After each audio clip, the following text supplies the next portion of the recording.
নমস্কার, আমি কিঙ্কর অধিকারী, সাধারণ সম্পাদক, শিক্ষানুরাগী ঐক্যমঞ্চ। আজ রাজ্য সরকার ষষ্ঠ বেতন কমিশনের রিকমেন্ডেশন প্রকাশ করেছে মামলার চাপে, হাইকোর্টের রায়ের ভিত্তিতে। সেখানে আমরা কি দেখলাম যে ডিএর ক্ষেত্রে রাজ্য সরকারি কর্মচারী, শিক্ষক, সমস্ত যারা ডিএ প্রাপক কর্মচারী, তাদের যে এআইসিপিআই অনুযায়ী মহার্ঘ ভাতা পাওয়ার অধিকার রয়েছে, বিভিন্ন রাজ্যে তা নিয়মিত দেওয়া হয়। এখানে তারা যেটা লুকিয়ে রেখেছিল সেটা প্রকাশ্যে আজকে এলো যে তারা দয়ার দান হিসেবেই রেখেছে, অর্থাৎ রাজ্য সরকার চাইলে দেবে, না হলে কিন্তু তারা ইচ্ছে করলে তারা দেবে, ইচ্ছে না হলে তারা দেবে না। এআইসিপিআই অনুযায়ী তারা মহার্ঘ ভাতা দেবে না। এই যে রেকমেন্ডেশনের মধ্য দিয়ে প্রমাণ হয়ে গেল যে এই রাজ্য সরকার শ্রমিক কর্মচারী স্বার্থ বিরোধী সরকার, তা নতুন করে আর বলার অপেক্ষা রাখে না। যা লুকিয়ে রেখেছিল তা আজকে প্রকাশ্যে এসেছে। শুধুমাত্র স্থায়ী সরকারি কর্মচারী, শিক্ষক এদের জন্য নয়, আমরা মনে করি অস্থায়ী যারা চুক্তিভিত্তিক কর্মী তাদের ক্ষেত্রেও একইভাবে বঞ্চনা তারা করছে। তাদের ন্যূনতম ভাতা দিয়ে পূর্ণ সময়ের মতো খাটিয়ে নেওয়া হচ্ছে।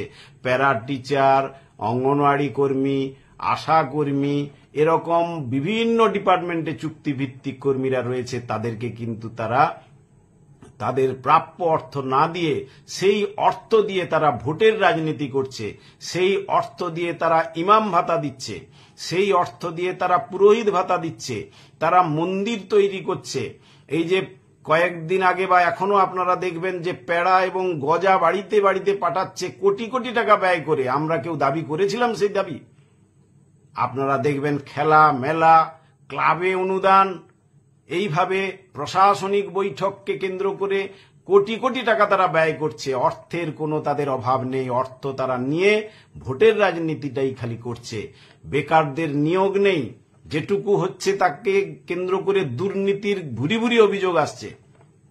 এই রকম ভাবে যে রাজ্য সরকার চলছে, এই সম্পূর্ণভাবে কিন্তু রাজ্য সরকারি কর্মচারী শিক্ষক বিরোধী কিন্তু সরকার।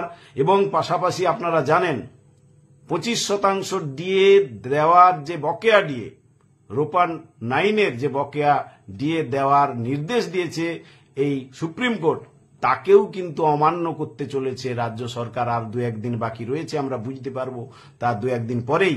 রাজ্য সরকার এখনো পর্যন্ত সে ব্যাপারে উদ্যোগ নিচ্ছে না। এই যে আইনি প্রক্রিয়াকেও তারা অস্বীকার করছে।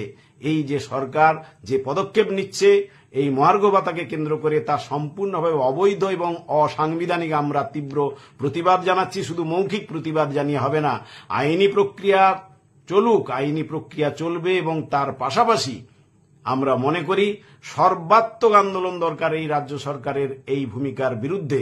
সেখানে দল ও মত নির্বিশেষে সকলে ঐক্যবদ্ধভাবে যদি কর্মচারী, শিক্ষক, অস্থায়ী, স্থায়ী সবাই মিলে যদি ঐক্যবদ্ধ আন্দোলন সংগঠিত না করতে পারি, তাহলে সরকারের এই ঔদ্ধত্যকে কোনোভাবেই কিন্তু এই যে দাবি আমরা তুলে ধরছি সে দাবি কিন্তু মানানো যাবে না। সর্বাত্মক এই আন্দোলন গড়ে তোলার আমরা আহ্বান জানাচ্ছি সকলের কাছে।